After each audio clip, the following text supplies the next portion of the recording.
Capítulo 17.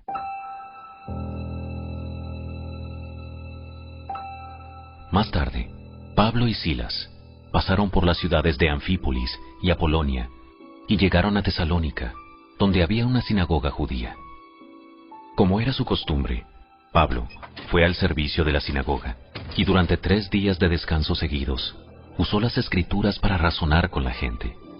Explicó las profecías y demostró que el Mesías tenía que sufrir y resucitar de los muertos. Decía: Este Jesús de quien les hablo es el Mesías. Algunos judíos que escuchaban fueron persuadidos y se unieron a Pablo y Silas, junto con muchos hombres griegos temerosos de Dios y un gran número de mujeres prominentes. Entonces ciertos judíos tuvieron envidia y reunieron a unos alborotadores de la plaza del mercado para que formaran una turba e iniciaran un disturbio. Atacaron la casa de Jasón en busca de Pablo y Silas, a fin de sacarlos a rastras y entregarlos a la multitud.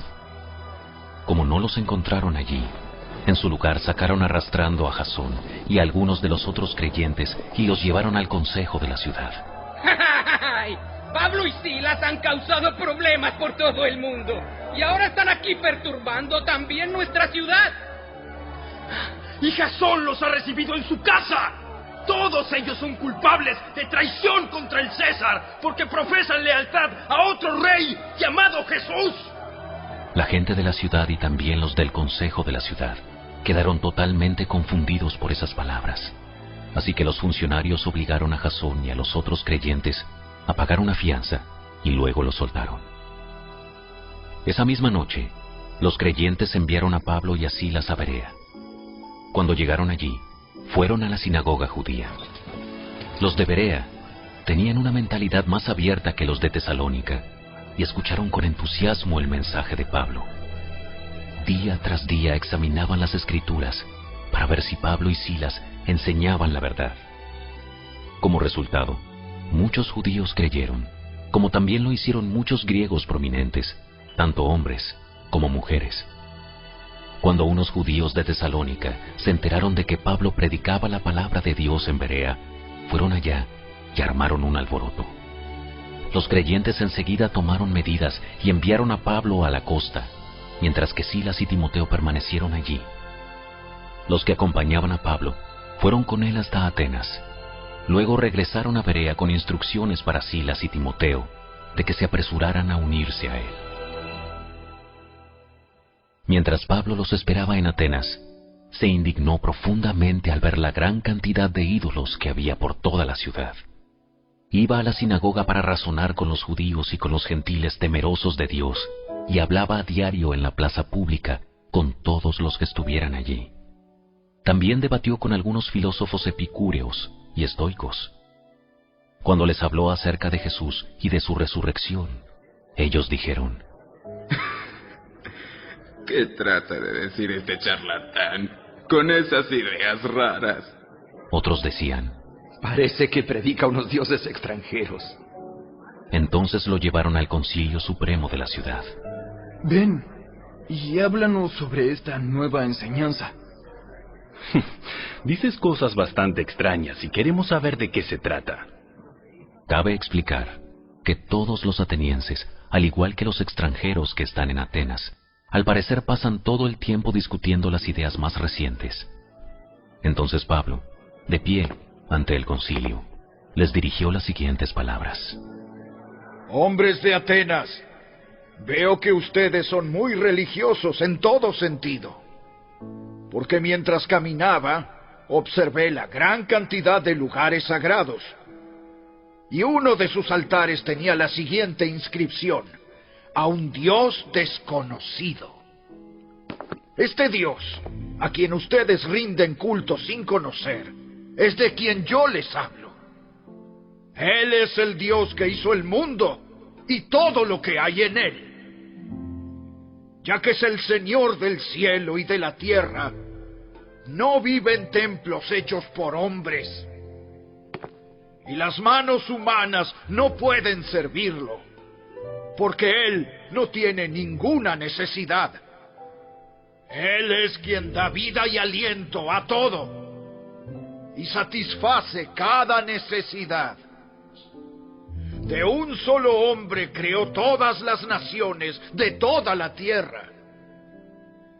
De antemano decidió cuándo se levantarían y cuándo caerían, y determinó los límites de cada una.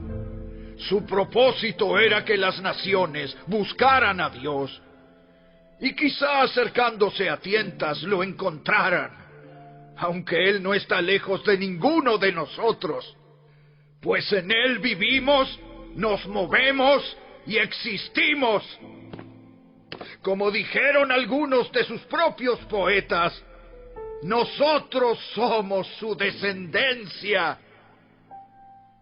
Y como esto es cierto, no debemos pensar en Dios como un ídolo diseñado por artesanos y hecho de oro, plata o piedra.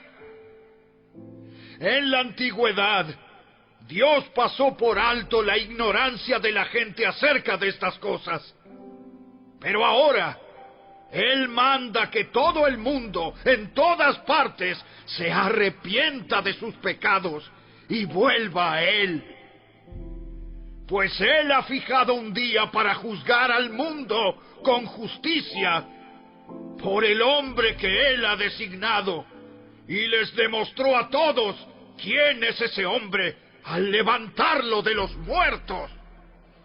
Cuando oyeron a Pablo hablar acerca de la resurrección de los muertos, algunos se rieron con desprecio, pero otros dijeron: Queremos oír más sobre este tema más tarde. Con esto terminó el diálogo de Pablo con ellos, pero algunos se unieron a él y se convirtieron en creyentes. Entre ellos estaba Dionisio, un miembro del concilio, una mujer llamada Dámaris y varios más.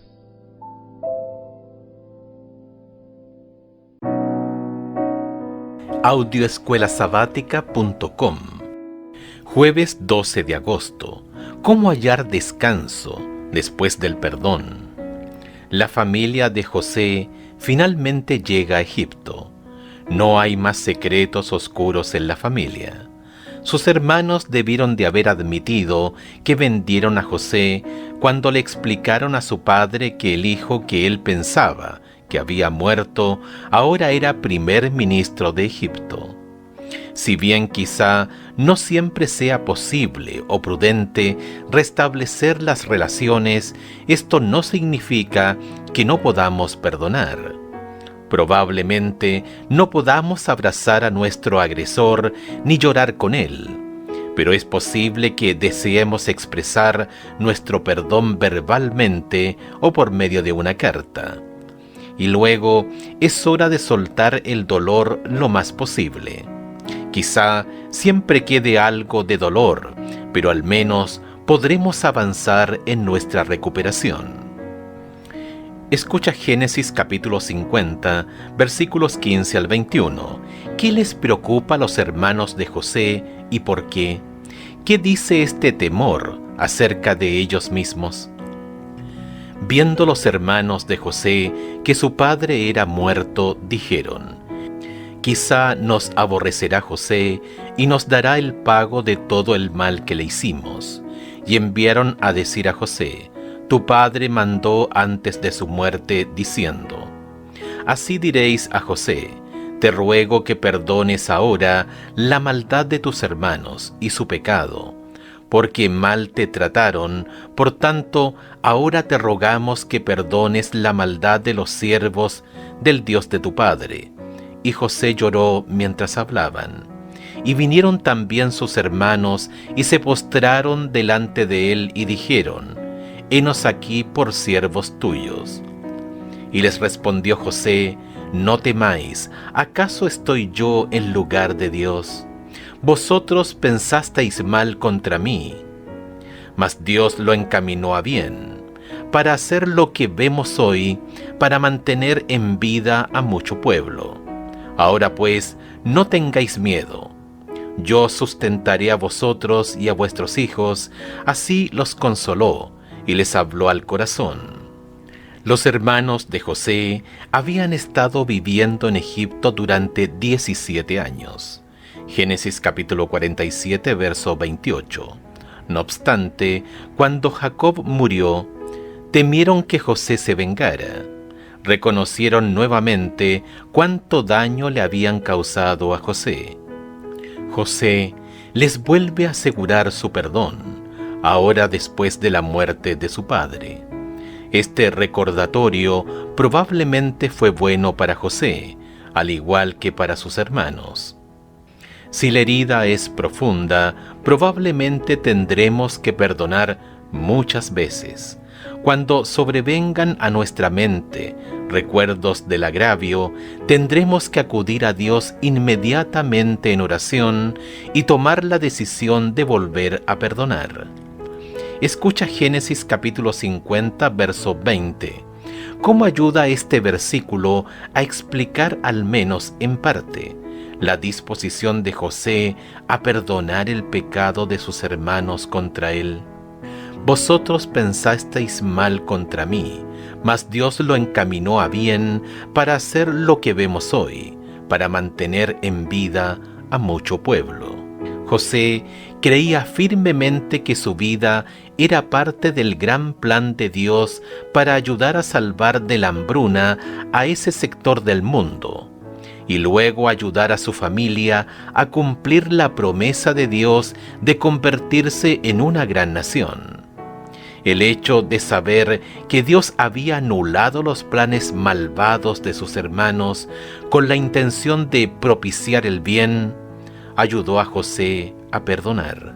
La historia de José tuvo un final feliz. ¿Cómo respondemos cuando el final de una historia no es tan feliz? O podríamos argumentar, es decir, a largo plazo, que cuando el pecado y el gran conflicto llegan a su fin, cuando todos los problemas se resuelven, ¿será un final feliz? ¿Cómo podría esta esperanza ayudarnos?